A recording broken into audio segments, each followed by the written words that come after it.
In this session, we'll discuss the setup of accounts payable accounting options. We can access this setup window by selecting Accounts Payable from the Setup Accounting Options menu, or by right-clicking on the Accounts Payable menu icon and selecting the Setup option. The Accounts Payable setup window contains two tabs. On the first tab, we can enter our default GL accounts and answer some miscellaneous setup questions. Here you can specify the general ledger account numbers which will be used for accounts payable checking, discounts earned, refunds payable, subcontracts payable, retention payable, and insurance back charges, that is, workers' comp and liability insurance back charges. Any of these may be used during accounts payable postings, so the appropriate general ledger account numbers should be entered here. This section refers to changes made to records in the vendor file. The program has the ability to store a note detailing what changes were made to vendor records. Using this setting, indicate whether you wish the program to create these notes and whether you want the user to be given the option whether to create the note or not each time they make a change to a vendor record. Here, you can enter your company's federal tax ID number. Check this box to print a job cost summary at the end of each posting. Whenever we post accounts payable invoices, two reports are generated by the system, one of them being a list of all the invoices that were posted, and the other one being a listing of all the general ledger transactions that were generated as a result of the posting. If this box is checked, a third report will be printed. This report contains an accounting of all the job cost expenses incurred during the posting. The next checkbox indicates we want to post invoices as ready to pay. If this box is checked, every time an invoice is posted in the accounts payable system, it will be already selected for payment. The next time checks are generated, all open invoices will have checks printed for them. Most people will not put a check in this box because they would like to age their invoices. That is, they would like to post them into the system and leave them there until it is time to select them for payment. The next checkbox indicates whether the user would like to have the program check for duplicate invoice numbers during invoice entry. If this box is checked, then any time an invoice number is typed into an invoice number field in the invoice entry screen, the system will quickly check through the invoice file to see if that same invoice number has come from that vendor before. It will warn you if it finds a duplicate. The system now asks whether invoice line items should be posted in summary. Normally, the program will post one general ledger transaction for each line item entered on an accounts payable invoice. Now, if this box is checked, the program will summarize invoice line items which are charged to identical general ledger accounts or cost codes into a common general ledger transaction. The next question is whether we should post our accounts payable invoices in the order they were entered into the computer or in vendor number order. The next checkbox indicates whether the user would like to have the program check for duplicate vendors during vendor entry. If this box is checked, then anytime a vendor name or address is entered while inserting a vendor, the system will check to see if that vendor name or address already exists in the vendor file and inform the user. This checkbox has to do with invoice entry. Normally, when invoices are entered and a vendor is selected, the system will display a minimal amount of information about that vendor. This information includes a vendor phone number, fax number, and a contact name.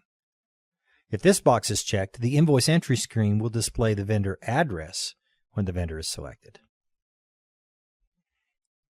These next two boxes refer to the completion of an invoice entry screen. The system can warn the operator if no invoice number has been entered and/or if the invoice has been marked as prepaid. When entering trade invoices, you can enter a description of the invoice and a description of each line item. Check this box if you want new line items to inherit the description from the invoice header. When a job cost budget line item is set up for a subcontractor, you have the option to check a box indicating that the subcontractor has signed and returned a subcontract agreement. If the box here is checked, then during subcontract invoice entry, the system will look and see whether the subcontractor has signed and returned the agreement, and then notify the user if he has not. This checkbox refers to the Doing Business As setting available in vendor entry. If this box is checked, then during check printing, the system will check to see if the vendor has a DBA name in their vendor record. If they do, then this DBA name will be printed on the printed check. For example, we may have a vendor whose business name is Allstate Plumbing, but actually it is John Simpson, an independent contractor.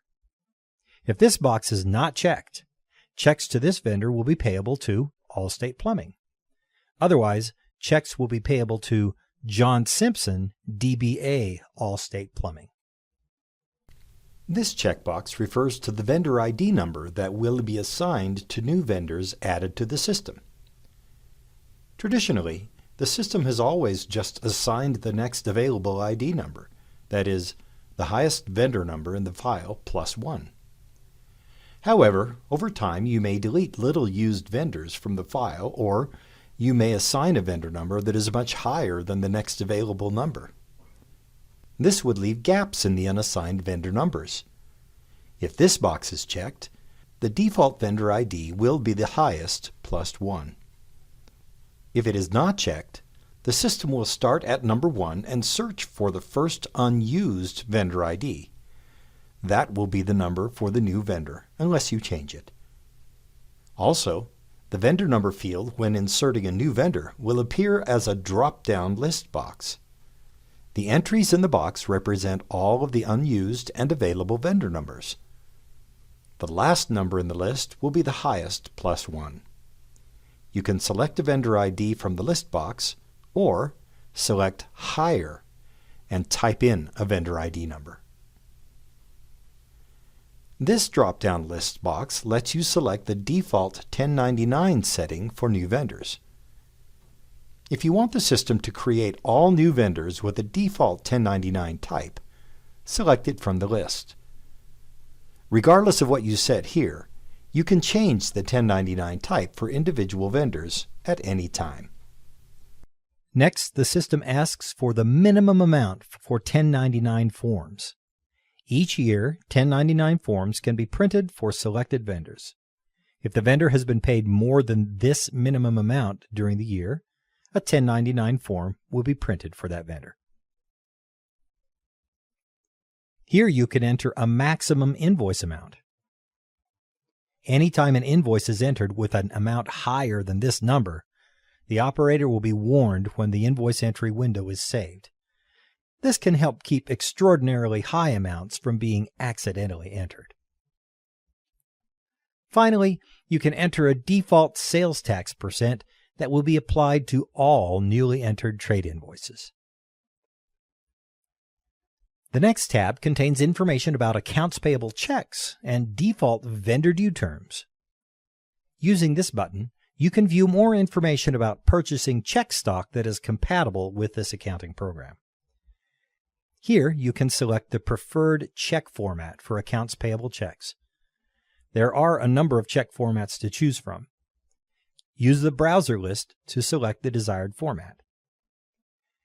If you wish to customize your check format, select Form Maker. Then select a Form Maker check format using this lookup button. You can modify your check format using this button. However, we won't describe the process of designing Form Maker forms right now. That topic is covered in a separate training session. When you've finished customizing your check format, count how many detail line items are contained on your custom check stub, and enter that number here. If the check format selected is one of the laser printer formats, this Copies and Collation button will be enabled. If we click this button, we see that the program offers us the ability to print multiple copies of our accounts payable checks. Specify the number of copies to be printed, and then indicate whether those check copies should be collated. If we do not collate the copies, the system will print all of the checks in this order: the 1s first, the 2s second, and the 3s third. If we do select to collate, the system will print check numbers 1, 2, and 3, and then return and print check numbers 1, 2, and 3 again. Using this button, you can immediately print a dummy check for printer alignment purposes. Check this box if you have a separate printer, which is always loaded with check stock. If the box is checked, you can use this button to select one of your system printers. Check this box to have the program print the check number on the face of the check. If you have pre-printed check stock, the check number will already be pre-printed on the check. Ticking this box will instruct the program to print the check number when the check is printed. This way, you will always be assured that the accounting program printed the correct check on the pre-printed form. Check this box if you want the system to print subcontract summaries on checks to subcontractors. The subcontract summary will take up the bottom half of the check stub and will include the subcontract amount, any change orders, any prior billings and payments, and the balance left to bill. This checkbox is also available in the vendor entry window, so the setting can be different for different vendors. Check this box if you want the individual detail line items for trade invoices to be itemized on the check stub. As with the setting above, this checkbox is also available in the vendor entry window, so the setting can be different for different vendors. At the bottom of the screen is a button for selecting lien release formats. Job View allows you to print lien release forms whenever subcontract checks are printed. If we click on this button, the system allows us to select from 2 different formats for 4 different types of lien waiver forms. These types include conditional progress payments, conditional final payments, unconditional progress payments, and unconditional final payments. This button allows for the creation of an account reconciliation text file. Some banks offer a service where they will accept a list of checks that you generate. As checks are deposited by your vendors and processed by the bank, they are compared against this list of checks for accuracy. If a check is processed for a different amount, or if a check not included in the list is processed, this will raise a red flag at the bank, indicating possible check fraud. The settings in this window allow you to design the attributes of this account reconciliation text file. It will be created each time checks are printed, so you can upload it to the bank. On the right, you can enter the default due terms and discount terms for entry of new vendors into the system. This means whenever we enter a brand new vendor into the system, these terms will be inserted into the vendor file by default. We have a description of the due terms, and we have a calculation which indicates whether the due date will be calculated based on a certain day of the month or a certain number of days from the invoice date. The same thing holds true with the discount terms for new vendors. Here we enter the discount terms and rates, and whenever we enter a new vendor, these will become the defaults. There may be times when you wish to change the due and discount settings for a group of vendors. Click this button, and you can force the defaults you've entered here to be copied to all your vendors, or just to a specific group of vendors. This concludes this training session on setting up accounts payable accounting options.